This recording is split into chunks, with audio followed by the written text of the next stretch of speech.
BSc qualify करना मेरा dream था एंड अब वो ड्रीम पूरा हो गया है। लोगों का प्यार इतना मिल रहा है कि वो समय नहीं समाया जा रहा है। मम्मी पापा के विश्वास, उन्होंने मुझ पर जो विश्वास जताया था वो मैंने पूरा किया और उन्हें गर्व का क्षण दिया। ये मेरे लिए बहुत खुशी की बात है।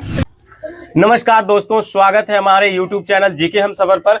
आज बहुत खुशी की बात है कि हमारे नवादा जिला में एक श्वेता जी हैं जो कि काफी अच्छा परफॉर्मेंस दिखाए हैं। देखिए, सेलेक्ट हो गए 67वें नंबर बीपीएससी में। तो काफी खुशी का माहौल इनके घर में। जब मैं रास्ते में जब सड़क पर ही आया तो यहाँ पर मिठाइयां बट रही थी। मैंने अनुमान लगा लिया कि शायद यही घर इनका रहा होगा।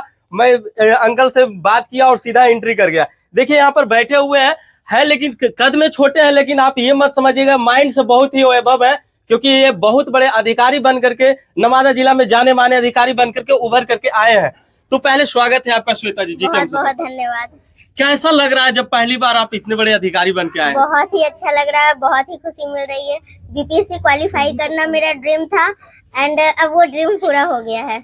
अच्छा, ये जो माला आपके ऊपर आ गया, वजन बढ़ गया होगा ना? खुशी का वजन बढ़ गया इसके ऊपर। वो तो है ही कि लोगों का प्यार इतना मिल रहा है कि वो समय नहीं समाया जा रहा है, बहुत ज्यादा। जी जी, ये माला का वजन से ज्यादा आपके ऊपर खुशी का वजन आ गया होगा। बिल्कुल बिल्कुल, खुशी का वजन आ गया। साथ में एक गर्व हो रहा है कि फाइनली मैंने अपने मम्मी पापा के विश्वास, उन्होंने मुझ पर जो विश्वास जताया था वो मैंने पूरा किया और उन्हें गर्व का क्षण दिया।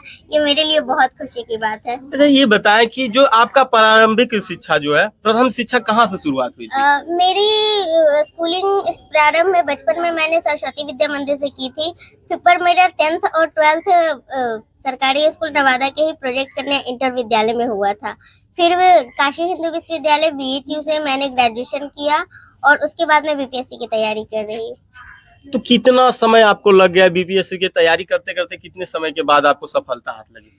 ये मेरा तीसरा अटेम्प्ट था। पहले 2 अटेम्प्ट में मैंने कुछ गलतियां की थी, जाहिर सी बात है, तो मेरा हो नहीं पाया था। ये मेरा तीसरा अटेम्प्ट था और इसे मैंने फाइनली क्रैक कर लिया।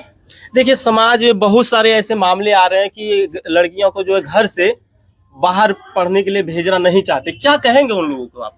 मैं उन्हें कहूंगी कि ये गलत बात है। भेदभाव नहीं करना चाहिए और मौके सबको देने चाहिए, चाहे लड़के हो या लड़की हो। तो अगर कोई पढ़ना चाहती है तो सबको पढ़ाइए बिना किसी लैंगिक भेदभाव के, क्योंकि लड़कियां भी ऐसा नहीं है कि वो कमतर होती है। अगर आप उन्हें मौके देंगे तो वो भी कमाल कर सकती हैं। अच्छा, जब आप पटना से निकले होंगे घर के लिए, जब आपने क्वालिफाई कर लिया, जब पटना से घर के लिए निकले होंगे, क्या क्या इमिनेशन आपके मन में आ रहा था? ये था कि मैं सिविल की तैयारी सोची थी, तो ये अपने आप में मेरे जैसे पारिवारिक पृष्ठभूमि के लिए काफी बड़ा फैसला था, क्योंकि ये एक अनिश्चित एग्जाम है। आपको पता नहीं होता है कि आप कब सक्सेसफुल होंगे। और पर था कि मन में लगन था कि नहीं, मैं कोशिश तो करूंगी, मैं अपना बेस्ट दूंगी। अब होना ना होना वक्त के हाथ में है। अच्छा, ये तो आप जाते वक्त सोचते होंगे, लेकिन जब आपने सफलता हासिल कर लिया, जब उस समय आप लौटे जब पटना से घर पर सफलता के साथ, तो जब रास्ते में क्या क्या आप सोच रहे होंगे परिवार के लिए, समाज के लिए? काफी खुशी हो रही थी, क्योंकि मम्मी पापा से मैं सक्सेस होने के बाद, रिजल्ट के बाद पहली बार मिलने वाली थी। तो नर्वसनेस थी थोड़ी सी, पर अच्छी खुशी थी, एक्साइटेड थी, बहुत ज्यादा एक्साइटेड थी। आपके नानी जी रोज आते हैं बोलते बोलते, क्या कहेंगे इनको आप? सब मेरे सपने मेरे घर वालों से जुड़े हुए थे। मेरे घर वाले मुझे बहुत प्यार करते हैं। मैंने कहा ना कि अगर सोसाइटी कुछ कहती भी है तो मेरे घर वाले मेरे और मेरी सोसाइटी के बीच में ढाल के रूप में है। तो सबका जुड़ाव था कि श्वेता, इतने दिन उन लोगों ने मेरी मेहनत को देखा है, मेरी निरंतरता को देखा है। 2 बार बीपीएससी फेल होने के बाद भी मेरे लगे रहने की हिम्मत को देखा है। तो सबका एक तरह से सपना पूरा हुआ है। सब मेरे सपने से जुड़ गए थे। तो आज जब सपना पूरा हुआ है तो सब भावुक हो रहे हैं। ये आप जो ये सफलता आपको मिली, आपके जो समाज के लोग होंगे, परिवार के लोग होंगे, अलग अलग तरह का फोन आ रहा है। ये तो पहला बार फोन आता होगा, कैसा लग रहा होगा जब कोई फोन करके बधाई वगैरह देता होगा? बहुत अच्छा लग रहा है। ये एक अविस्मरणीय अनुभव है जो जिंदगी भर याद रहेगा और ये बहुत ही अच्छी फीलिंग दे रहा है। आंटी जी, कैसा लग रहा है आपको? हमको तो बहुत अच्छा लग रहा है। मैं रेनू देवी, मेरे हस्बैंड है, मेरी 4 बेटियां हैं। बहुत अच्छा लग रहा है। इसको डिस्ट्रिक्ट ऑफिसर बन के बहुत अच्छा लग रहा है। कहीं ना कहीं आपके घर में लड़के नहीं है, लेकिन अगर जो लड़के का कमी जो है इन्होंने पूरा करने की कोशिश किया। हाँ बहुत अच्छा, ये तो शुरू से ही हम जो अब ऊपर वाला दिए हैं हम एक्सेप्ट किए हैं। अब लड़का है चाहे लड़की है, यही है मेरी। अच्छा, जब ये प्रारंभिक शिक्षा इनका शुरू हुआ था तो क्या आपको लग रहा था कि हमारी बेटी इतना बड़े अधिकारी बन जाएगी? नहीं, इसकी टैलेंट देख के तो लगता था, अब ऊपर वाला जब बना ही दिया है तो खुश है। कहीं ना कहीं ये शुरू से ही काफी लग परिश्रमी रहा था, रहे। हाँ परिश्रमी रही, किताबों से लगाव है इसको शुरू से ही, बच्चा से ही।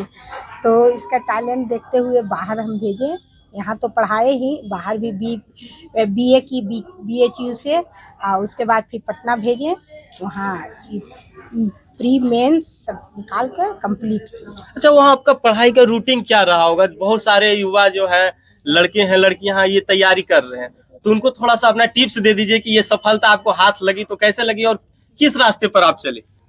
मैंने जब तैयारी शुरू की तो मैंने सबसे पहले NCERT बुक्स पढ़ी, जैसा कि सिविल वाले की तैयारी करने वाले हर स्टूडेंट पढ़ते हैं और ये जरूरी भी है। फिर मैंने स्टैंडर्ड बुक्स को अपना आधार बनाया और स्टैंडर्ड बुक्स की तैयारी के साथ शुरुआत की। फिर मैंने करंट अफेयर्स पे फोकस किया और प्री के साथ साथ मेंस की भी तैयारी मैंने की, एंड आंसर मेंस के लिए मैंने आंसर राइटिंग प्रैक्टिस पे बहुत फोकस किया। अच्छा, रूटीन कितना रहता? 24 घंटे में कितना समय देते थे पढ़ाई पर? मैं पढ़ाई के घंटे पर शुरू से विश्वास नहीं करती हूँ, मेरे लिए पढ़ाई की गुणवत्ता महत्वपूर्ण है। तो मेरे लिए सिलेबस के टॉपिक मैं डिसाइड करती थी कि इतने वक्त में मुझे ये खत्म करना है, और उस तरह से उसको डिटेल में पढ़ती थी, उसको अच्छे से पढ़ती थी। अब वो कितने घंटे लग रहे हैं वो मैटर नहीं करता है, उसे मैं दिन के हिसाब से